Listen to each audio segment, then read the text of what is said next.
So, ngayon magluluto tayo ng carrot cake. So, meron tayong dalawang itlog.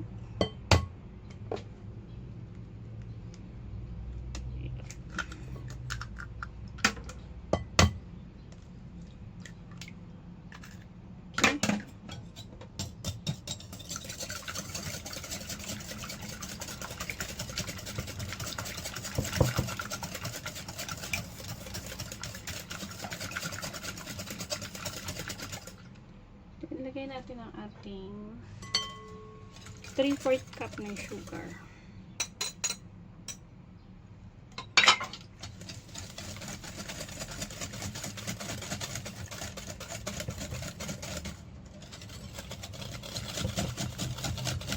So, mix na natin maigi para matunaw yung asukal.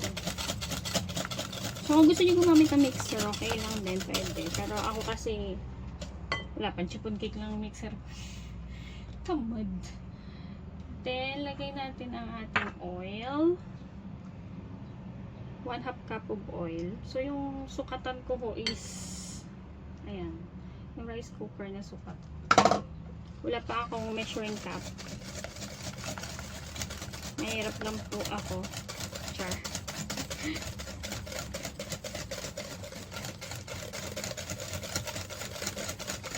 Keep on mixing. So, habang nagmi-mix ako, naka-preheat na po ang aking oven ng 150 degrees ng 10 minutes. Para pag natapos na ako dito, hindi, salang ko na siya na diretso. Ganun. So, andito yung ating flour. So, andito yung ating 1 1/2 cup ng flour. Then, 1 teaspoon ng baking powder and 1/4 teaspoon ng cinnamon. Ayan, may cinnamon. So, pinaghalo ko na siya dito. So, shive na natin ito. Sip, sip, sip, sip, sip. Ayan. Ayan, lagyan natin. Sip lang natin. So, kung wala kayong cinnamon, okay lang naman na wala. Pero, mas maganda kasi yung may cinnamon eh.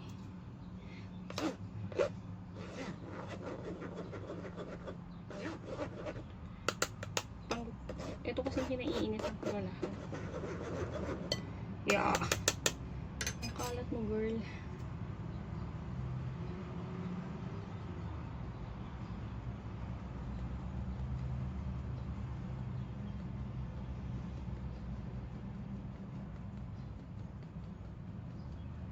So, ang gamit ko po is cake flour. Pero kung wala kayong cake flour or all-purpose flour po is pwede din.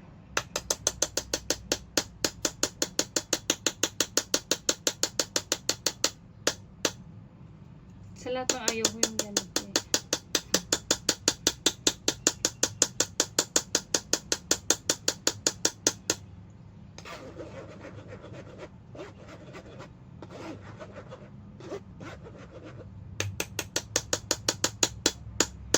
Tapos yung recipe, pwedeng steam, pwedeng bake.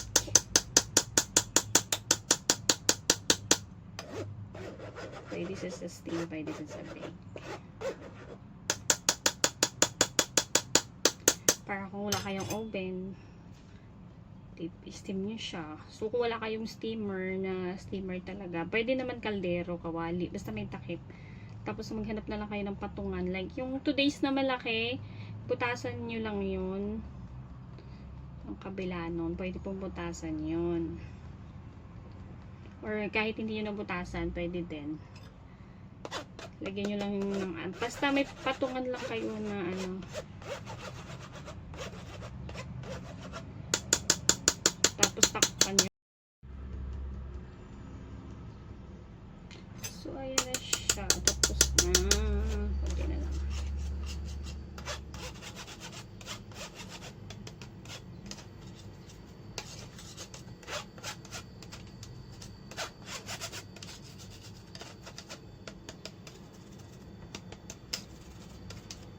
So, natapos na.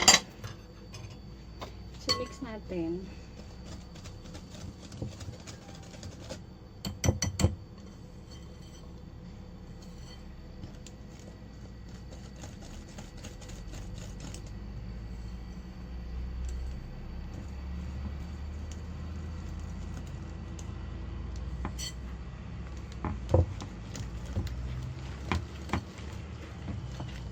So, make sure siya ng maigi.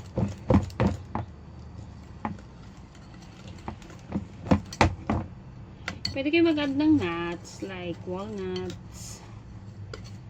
Pero ako ayoko. Okay na ako sa cinnamon. Hindi pang aroma. Essence. Pwede kayo maglagay ng vanilla if you want. Kaso wala kami available. Ito yung ating carrots. So, this is 1 1/2 cup na carrots.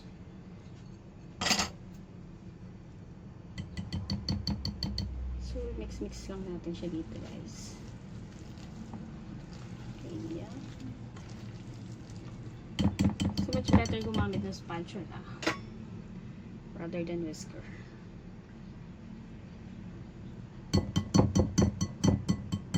Kasi na-mix naman na natin yung ating butter. Okay.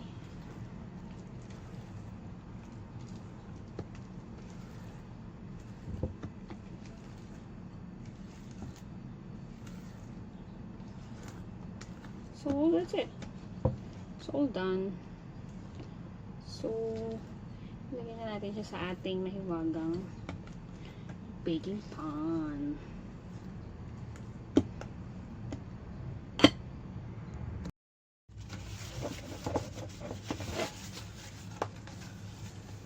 So, ayan ang ating baking pan. The heart shape. So, nilagyan ko na siya ng oil.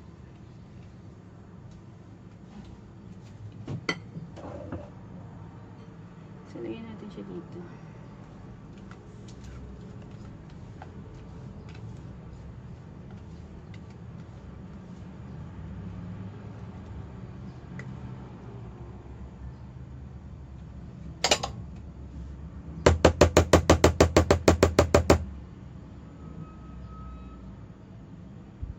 So,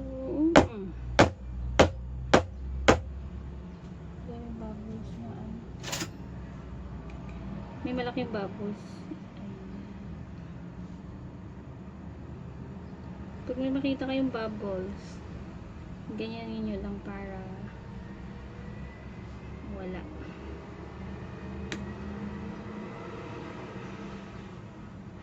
So, lagay na natin sa ating oven. Nilagay ko na sa saluko.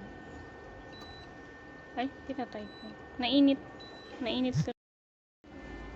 So, luto na siya. Kunin na natin, ha? So, hawak ko na naman ang aking kutsilya. Since ito eh, malamig na.